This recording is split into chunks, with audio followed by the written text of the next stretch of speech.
दोस्तों, ये मेरा गार्डन का गुलाब का सेक्शन है।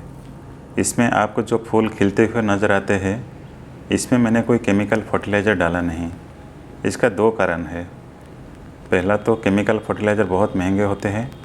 अगर आप मार्केट से ख़रीदने जाए या फिर ऑनलाइन रोज़ फूड ख़रीदें, ये आपको किलो 300 से 400 रुपये आ जाएंगे, जो कि बहुत महंगा होता है। और नंबर दो में इसका जो इफ़ेक्ट होता है वो टेम्परेरी होता है। गुलाब के पौधे में फूल तो आ जाएंगे, लेकिन ये पौधे का हालत बहुत बिगाड़ देते हैं। पौधा मुश्किल से 1 साल ज़िंदा रहता है या फिर उसके बाद वो फूल देना बंद कर देता है। इसलिए मैं प्रेफर करता हूँ ऑर्गेनिक फर्टिलाइज़र। ये प्लांट के लिए अच्छे होते हैं, इनका कोई साइड इफ़ेक्ट नहीं होता है और ये आप कम दाम पे घर पे भी बना सकते हैं।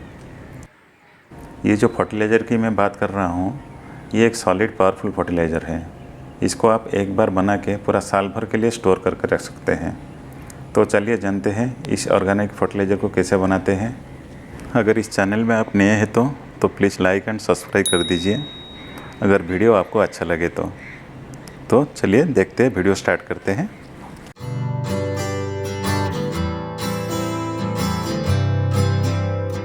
इस ऑर्गेनिक फर्टिलाइज़र को बनाने में मैं जो फर्स्ट चीज़ लिया हूँ वो है पके हुए बनाने के छिलके। मैं इसलिए प्रीफर किया हूँ क्योंकि ये पोटेशियम का एक रिच सोर्स होता है। पोटेशियम गुलाब के पौधे के लिए बहुत हेल्पफुल होता है, उसका फ्लावरिंग के लिए।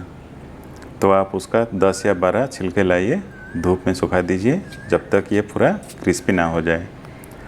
क्रिस्पी होने के बाद इसको आप लाइए, एक ग्राइंडर की जार में उसको डालिए, उसको ग्राइंडिंग कर दीजिए या फिर एक पत्थर से भी उसको हैमरिंग करके क्रश कर सकते हैं।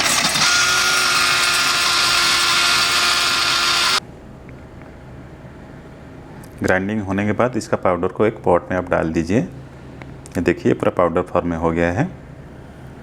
अब उसका सेकंड इंग्रेडिएंट हम ऐड करेंगे। जो सेकंड इंग्रेडिएंट मैं लिया हूँ वो है एग के छिलके, एग सेल्स। एग सेल्स को पहले लाइए, उसको धूप में पहले सुखा दीजिए सो दैट उसका जो मॉइस्चर पार्ट है वो निकल जाएगा। फिर उसको भी ऐसे ग्राइंडर में डालिए। एग का जो सेल होता है, इसमें भरपूर मात्रा में कैल्शियम और फास्फोरस होता है।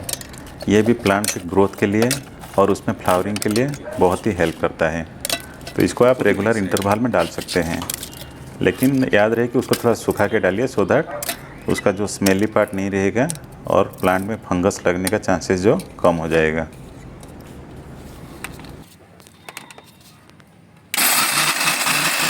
जब ये अच्छी तरह से ग्राइंडिंग हो जाए, उसको फिर से वही पहले वाला पॉट में जहाँ पे आप बनाने का जो पाउडर रखे थे उसी में डाल दीजिए। अगर ग्राइंडर नहीं है तो एक पत्थर लेके एक पॉलीथीन के ऊपर एक सेल को रखिए और ऐसे क्रश करके पाउडर फॉर्म कीजिए। ये पूरा पाउडर तो नहीं होगा, फिर भी जितना फाइन पार्टिकल होगा प्लांट के लिए सफिशिएंट है।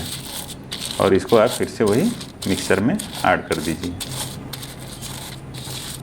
नेक्स्ट जो इंग्रेडिएंट मैं लिया हूँ वो है bone meal powder. Bone meal powder भी प्लांट के लिए एक यूज़फुल रिक्वायरमेंट है। इसमें सफिशिएंट अमाउंट फॉस्फोरस और कैल्शियम रहता है और कुछ मात्रा में बोरोन भी रहता है। ये प्लांट का फ्लावरिंग के लिए और ग्रोथ के लिए बहुत हेल्पफुल होता है।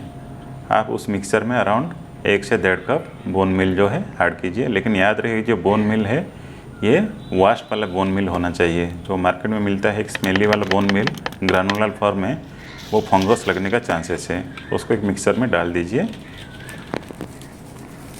और नेक्स्ट वाला जो इंग्रेडिएंट मैं लिया हूँ वो है नीम पाउडर, नीम केक पाउडर। इसका भी अराउंड 1 से 1.5 कप लीजिए। ये जो होता है प्लांट में एंटीबैक्टीरिया टाइप का काम करता है। प्लांट का फंगस, इंसेक्ट्स, ये सब से प्लांट को बचाए रखता है। इसका भी करीब 1.5 कप ऐड कीजिए।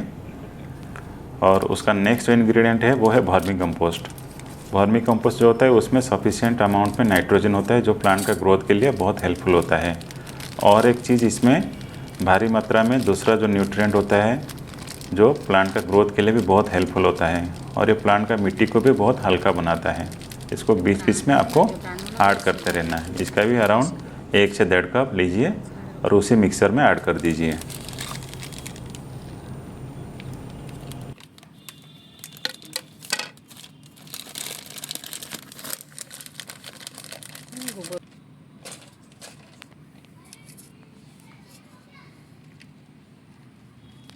और इसके बाद जो इंग्रेडिएंट मैं लिया हूँ वो है एप्सम सॉल्ट। एप्सम सॉल्ट जो होता है प्लांट को स्ट्रेस से बचा रखते हैं, एक्सट्रीम धूप या एक्सट्रीम कोल्ड और इंसेक्ट से भी बचाता है। इसको भी हम फोलियर स्प्रे कर सकते हैं, लेकिन रूट के रीजन में भी डाल सकते हैं। इसका भी करीब 1 से 1.5 चम्मच डाल दीजिए इसमें। और नेक्स्ट जो इंग्रेडिएंट है वो है फंजीसाइड साफ। मैं साफ यूज़ कर रहा हूँ, आपकी मार्केट में जो अवेलेबल होगा उसको ऐड कीजिए। ये जो है रूट रीजन में जो फंगस होता है उसको प्रिवेंट करता है, जो एंटी फंगल टाइप का काम करता है। ये पाउडर फॉर्म में भी आप डाल सकते हैं, लिक्विड फॉर्म में भी डाल सकते हैं। अब ये सारे मिक्सर तो अभी ऐड हो गए। अब इसको हम क्या करेंगे, एक स्टिक लेके या हाथ से उसको अच्छी तरह से मिक्सिंग कर देंगे, सो दैट उसका जो यूनिफॉर्मिटी पूरा बनाए रहे। अब ये मिक्सचर तो अच्छी तरह से बन चुका है।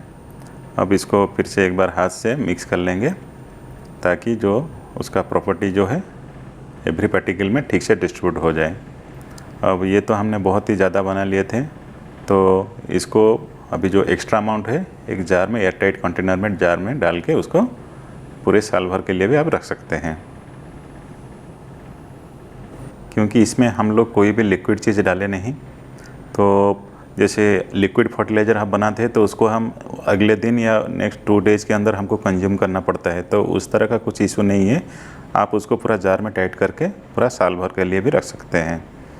अब बारी हो गया जो बचा हुआ फर्टिलाइज़र है उसको हम कैसे प्लांट में यूटिलाइज़ करें, तो चलिए जानते हैं।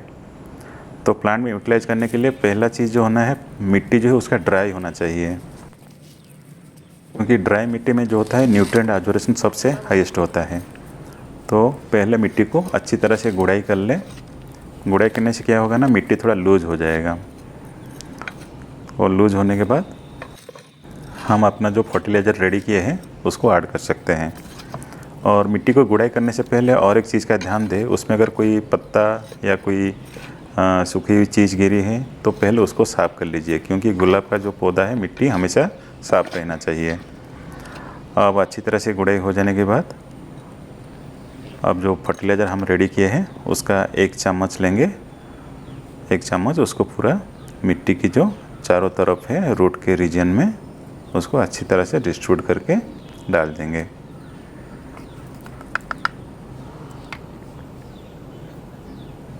डालने के बाद उसको अच्छी तरह से मिट्टी में थोड़ा मिक्स कर देंगे, सो दैट उनका जो कंसंट्रेशन है चारों तरफ मिट्टी में अच्छी तरह से स्प्रेड हो जाए, तो एवरी रूट रीजन जो है अच्छी तरह से इक्वल अमाउंट न्यूट्रिएंट सबको मिल जाए। ये देखिए, ये अच्छी तरह से हमने उसको मिक्स कर लिया है। अब जो बारी होता है अभी वाटरिंग का, तो वाटरिंग भी ऐसे दीजिए जैसे कि मिट्टी से कोई पानी नीचे ड्रेन ना हो, क्योंकि हम इतना मेहनत करके इतना अच्छा न्यूट्रिएंट प्लांट को दिए हैं, तो जो न्यूट्रिएंट दिया है वो प्लांट में मिट्टी के अंदर रहना चाहिए। और एक चीज़, इस सेम फर्टिलाइज़र को हम दूसरे प्लांट में भी दे सकते हैं, जो फ्लावरिंग प्लांट्स होते हैं या फ्रूट प्लांट्स हैं। बस उसमें थोड़ा सा मस्टर्ड केक पाउडर है उसको मिक्स करके आप सेम प्रोसीड्यूर में दे सकते हैं। दोस्तों, अब लास्ट में कुछ फाइनल टिप्स। नंबर 1, कभी भी फर्टिलाइज कड़ी धूप में मत कीजिए। जब भी करना है इवनिंग टाइम में कीजिए। इसमें प्लांट का जो ऑब्जर्वेशन रेट सबसे हाईएस्ट होता है। नंबर 2, प्लांट को जितना पानी चाहिए बस उतना ही पानी दीजिए, ओवर वाटरिंग कभी मत कीजिए। नंबर 3, गुलाब प्लांट का जो सॉइल मिक्स है वो प्रॉपरली रेडी कीजिए। सॉइल मिक्स के लिए मैं एक सेपरेट वीडियो बनाया हूँ, उसको आप फॉलो कर सकते हैं। उसका लिंक मैं डिस्क्रिप्शन बॉक्स में ऐड करूँगा। नंबर 4, गुलाब के पौधे को कम से कम 5 से 6 घंटा डायरेक्ट सनलाइट में डालिए, या फिर अगर समर सीजन है तो उसको ग्रीन नेट के अंदर डालिए। और लास्टली, इसका यूज़ का इंटरवल आप फिक्स रखिए। एवरी इंटरवल जो है 10 से 15 डेज़ होना चाहिए, उसके बाद आप सेकेंड डोज डाल सकते हैं। तो thank you for watching my complete video.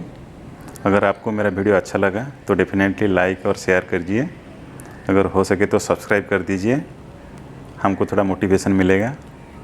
तो चलते हैं, मिलते हैं फिर एक दूसरे वीडियो में। तब तक के लिए बाय बाय।